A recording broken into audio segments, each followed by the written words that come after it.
Buenas, mi nombre es Ana Santos, estudiante del cuarto año sección B de Contaduría Pública.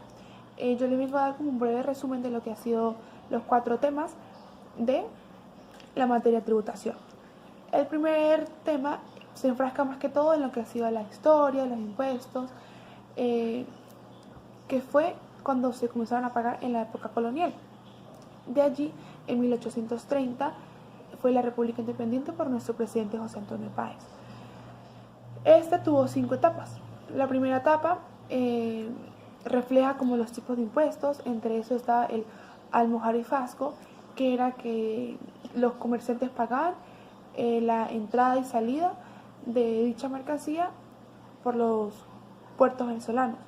Entre esos pagaban el 2.5 a 5% de dicha mercancía. Las alcabalas, que eran las que estaban dentro del país y pagaban por su comercio interno. Como también estaba la Armada de Averia, que era el pago que hacían los comerciantes por la importación y exportación, y para así mantener esos mismos puertos. La medianata, la tafia, la importación de negros, entre otros. La etapa 2 ya se viene como el desarrollo de la actividad agropecuaria, que fue de 1830 a 1915. En esta se fueron como ya más dividiendo estos impuestos, como era el impuesto a aduaneros, el impuesto de estampillas, el impuesto de patentes de comercio, el impuesto de sucesiones y donaciones, el impuesto de licores, entre otros. La etapa 3 ya viene siendo de 1917 a 1943. Aquí se fue ya creando lo que fue la ley del impuesto sobre la renta. Pero para ello hubieron unos hechos que destacaron antes de eso, como lo fue la dictadura gomecista, el aparecimiento del petróleo, pero el petróleo en ese entonces no hubo tanta riqueza. Entonces lo que hacían era que solamente grababan la ley de las minas. Luego se crea el royalty, que fue sobre la producción petrolera, y dicha producción petrolera se regía bajo la base imponible y la tasa era de un 4.5%. En la etapa 4 fue de 1943 a 1993. Esta fue cuando se empezó a perfeccionar más el sistema fiscal. Y en 1961 nace una de las constituciones que estableció la base de funcionamiento del Estado. Luego, de 1994 hasta la actualidad, surge la necesidad de fomentar los ingresos fiscales y distintos a la renta petrolera, porque ya la renta petrolera pues fue subiendo su ganancia y fue aportando más hacia la nación. Como lo dice, también se fue creando el CENIAT. Gracias a eso se creó el CENIAT. Y el CENIAT, en materia tributaria, tiene los tributos internos y los tributos externos. Los tributos, más que todo para señalar un tributo, se dice que es una prestación económica comúnmente en dinero que se le paga a dicho ente para satisfacer las necesidades del ente público. Esto está en los vinculados y los no vinculados. El no vinculado viene siendo el impuesto y los vinculados vienen siendo las tasas y las contribuciones especiales. Un impuesto son los exigidos por el Estado bajo un hecho imponible.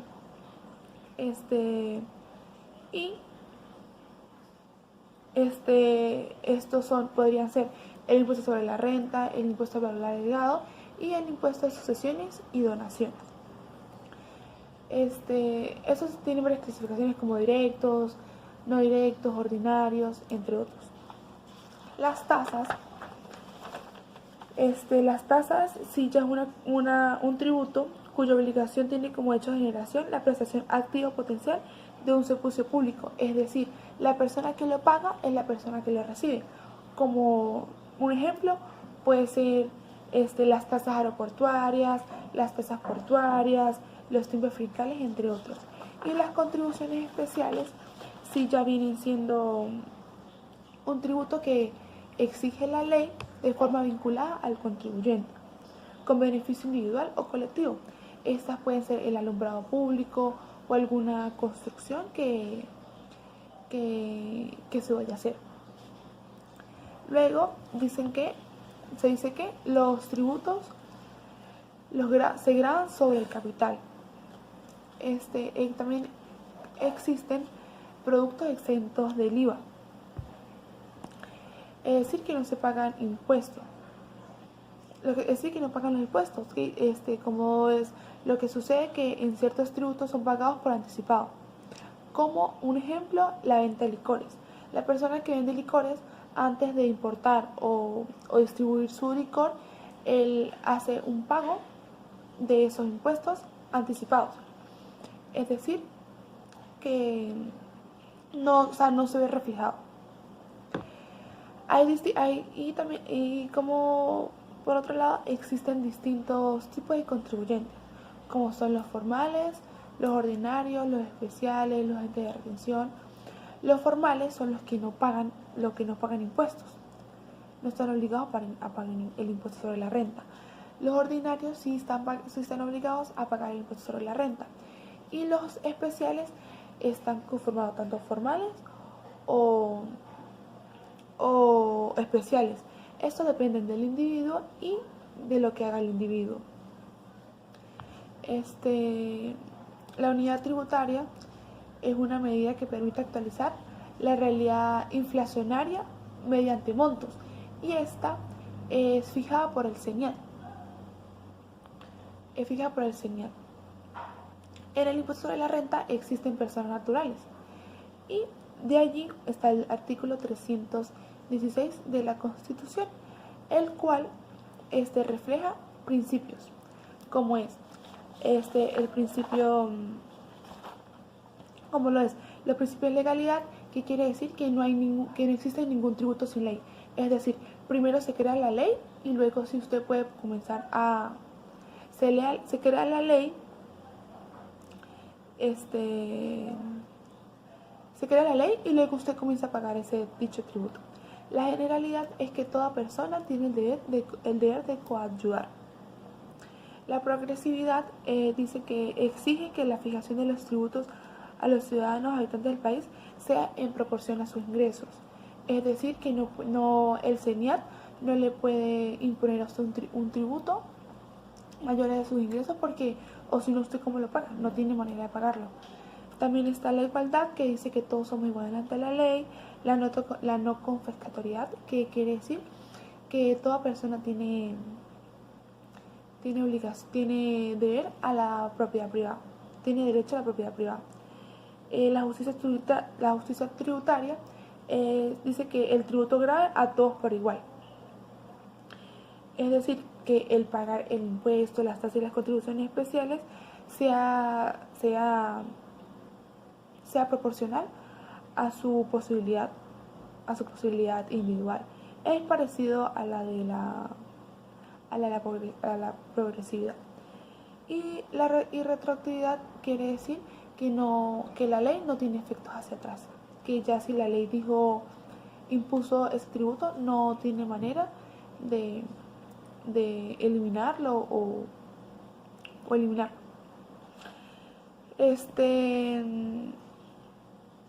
Para que exista una tasa, un impuesto o una contribución, tiene que estar garantizado a una normativa. Es decir, que nadie puede implementarle un tributo a usted, nadie se lo puede implementar, al menos que esté tipificado por dicha normativa. También, para cumplir dichos ilícitos para cumplir dichos tributos, para el no cumplimiento de dichos tributos existen unos ilícitos, como están los ilícitos formales, los materiales y los penales. Los formales se refieren a los que incumplen los deberes formales, es decir, que no se inscriben los registros públicos, que no emiten facturas, que no las exigen, y su sanción es mediante multas o clausuras de dicho negocio. El ilícito material son aquellas faltas inherentes en la omisión o retraso de dichos montos a la administración tributaria. Estas también tienen como sanción las multas. Y ya un ilícito penal si viene siendo la acción que hace una persona en contra de su vida, en contra de su patrimonio, y esta sí se paga mediante la privación de libertad. El efecto confiscatorio es la posibilidad que tiene la administración tributaria de quitarle a usted los bienes, y esta puede decir que es para pagar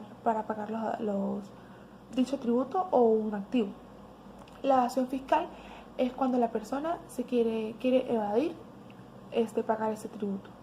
Y la elusión fiscal es cuando tiene que ver con un vacío legal y dicho contribuyente lo maniobra a su favor. Respecto, también existe lo que es el hecho imponible, que el hecho imponible es un presupuesto establecido por la ley para tipificar el tributo y cuya realización origina el nacimiento de la obligación tributaria. El impuesto sobre la renta tiene tres tarifas. Una como es para personas naturales, la otra para personas jurídicas y la otra para una región que tenga que ver con el objeto. Esto quiere decir el tipo de actividad que usted vaya a hacer. Vienen los objetivos del impuesto sobre la renta. El artículo 2 viene del artículo 2 al artículo 6. El artículo 2 de la ley del impuesto sobre la renta especifica quién está obligado al pago del impuesto sobre la renta. Es decir, que serían los sujetos pasivos, los naturales o los jurídicos que tengan obligación de forma inequívoca de estar obligados a hacer tributo, a pagar ese tributo. Respecto al segundo párrafo de dicho artículo, dice que nos indica que la base imponible de este impuesto no podrá ser mayor a lo establecido en las tarifas del impuesto sobre la renta. No, nos dice que la base imponible de este impuesto serán las ganancias que tenga ese contribuyente. Y el párrafo 3 sí me dice que el monto del impuesto depende de las tarifas de ese impuesto.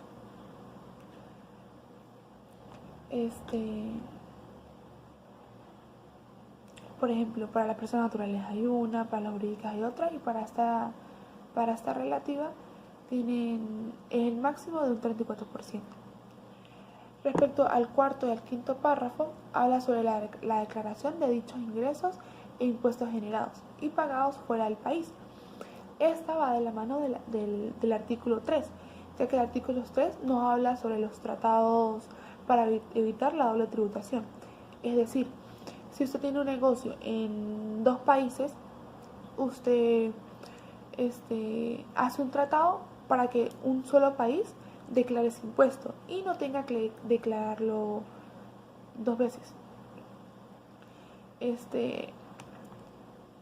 El artículo 4 refleja lo que son los incrementos del patrimonio Estos resultan al restar los ingresos brutos, los costos y las deducciones permitidas por esta ley. Respecto al artículo 5, habla de los enriquecimientos. Estos hay provenientes de la cesión, del uso y goce de los bienes muebles, entre otros. Se consideran disponibles en el momento ya los que son pagados, y los que no son pagados no están comprometidos en la enumeración anterior, ya que estos se consideran disponibles desde que se realicen las operaciones que los producen, salvo las sesiones de créditos y operaciones de descuento. El artículo 6 puntualiza lo que viene siendo los ingresos que producen una renta, es decir, por la prestación de un servicio o todo lo que se genera en Venezuela o fuera de Venezuela, como también la explotación de una marca. El artículo 7 ya sigue siendo con los contribuyentes y personas sometidas. Estos dicen que las personas naturales son todas aquellas que están asociados a la obligación de pagar. Es todo ser humano que tenga la obligación de pagar. También existe que los niños puedan estar sometidos a dicho impuesto. ¿Por qué? Porque en uno de los artículos de la Constitución está reflejado lo que es la emancipación, que es que el menor pueda comercializar. O también para que el menor comercialice es por sucesiones o porque los padres de la familia o porque sean padres de familia o porque realicen trabajos artísticos.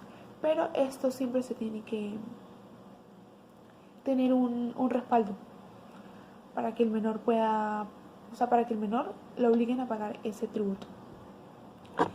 Las compañías anónimas y las sociedades de responsabilidad limitada son, por ejemplo, la compañía anónima es una sociedad cuyo capital está dividido por acciones negociables. Y estos accionistas responden únicamente por su acción. En cambio, la sociedad de responsabilidad limitada es una persona moral que tenga la personalidad jurídica propia distinta a la de sus socios. Es decir, que puede aportar tanto más como menos de dicha acción y pues no pasa nada. Y las sociedades de nombre colectivo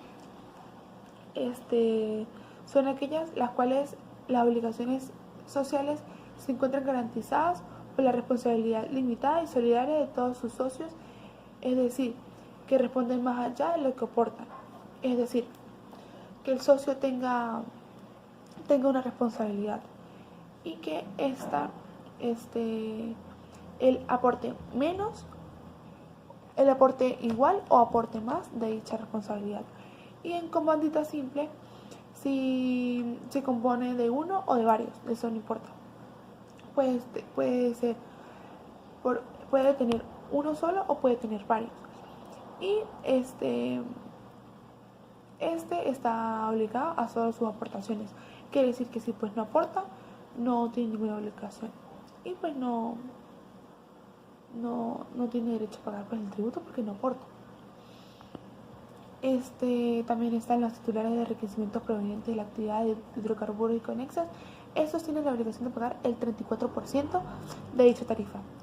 Y también están las asociaciones, fundaciones, corporaciones y demás entidades jurídicas o económicas no citadas en los literales anteriores. También están los establecimientos permanentes, centros o bases fijas situadas en el territorio nacional.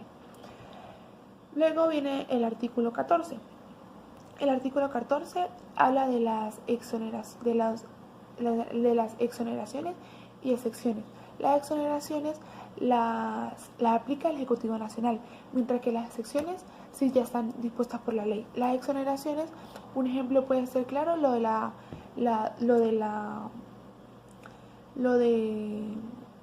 importación y exportación de los materiales del COVID, para el COVID. Ya que todo lo que entraba para el COVID ya estaban exonerados pues, de pagar tasas. Algunos tipos de exentos son los asegurados y sus beneficiarios, los pensionados y jubilados, las instituciones de ahorro y previsión social, los afiliados a las cajas y cooperaciones de ahorro y los estudiantes becados por montos que reciban para cubrir sus gastos y manutención de dichos estudios. Ya en ese artículo está reflejado todo lo que sean exentos para pagar el impuesto sobre la renta.